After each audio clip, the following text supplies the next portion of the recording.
JoeLumb album review every Monday right here on this channel. It was 6 months ago since I last reviewed a Kiss album.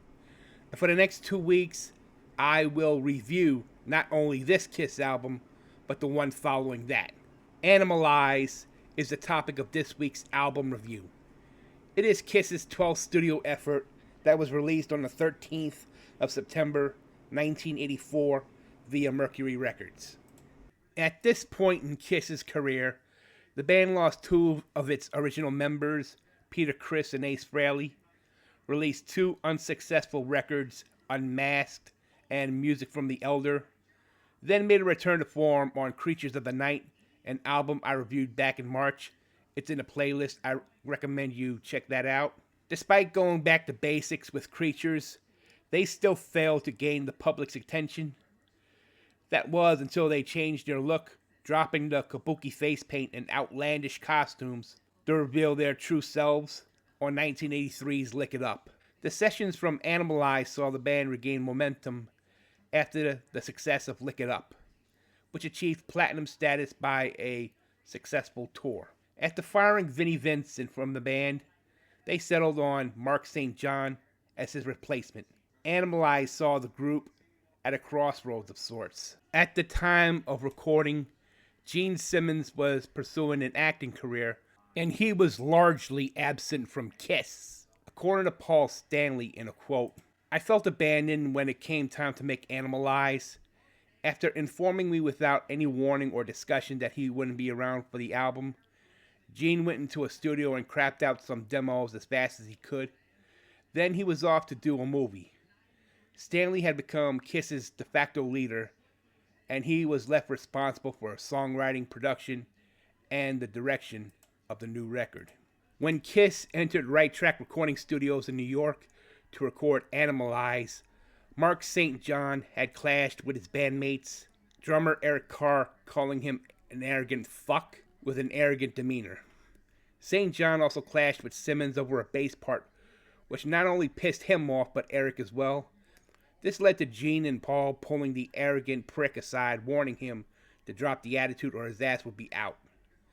This soon led to Bruce Kulick, the brother of former Kiss collaborator Bob Kulick, coming in to play lead guitar tracks on Murder in High Heels, Lonely as the Hunter.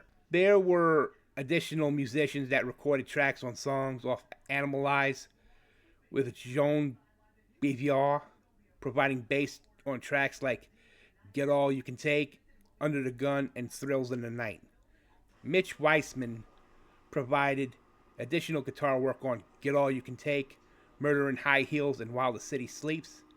And Alan Schwartzberg provided drum overdubs on Heaven's on Fire, Thrills in the Night, and I've Had Enough, Into the Fire.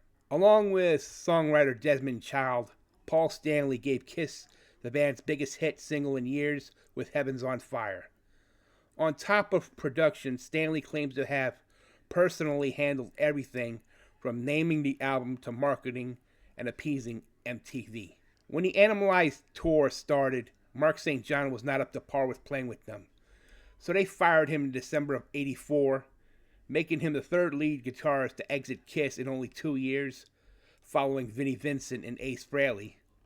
Mark St. John was ultimately replaced by Bruce Kulick. Okay, I'm going to look at the track listings here for Animalize.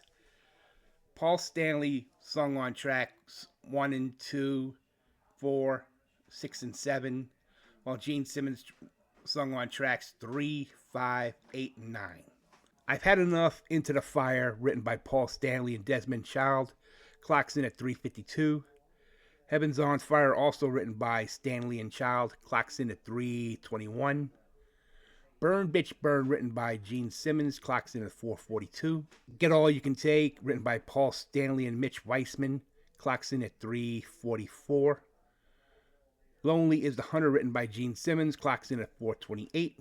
Under the Gun, written by Paul Stanley, Eric Carr, and Desmond Child, clocks in at 4:01.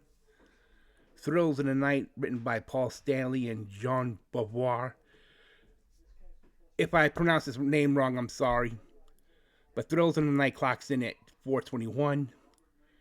While the City Sleeps, written by Gene Simmons and Mitch Weissman, clocks in at 3:41. And Murder in High Heels, also written by Simmons and Weissman, clocks in at 3:52.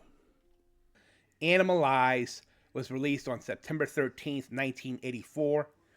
It went platinum 3 months later and reached number 19 on the Billboard 200, while reaching number 11 in the UK. The song Heaven's on Fire reached the top 50 on the Billboard Hot 100 and number 11 on the mainstream rock tracks.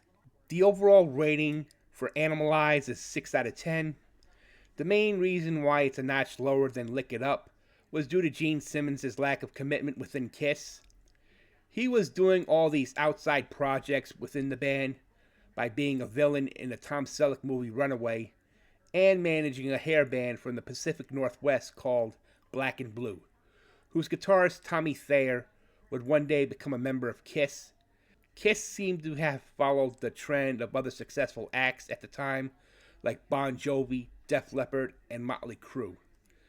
This record had a few good songs, all written by Paul Stanley, like Heaven's on Fire, Thrills in the Night, and I've Had Enough, Into the Fire. But there was one Gene Simmons written composition that I actually liked on this record, and that was Burn Bitch Burn.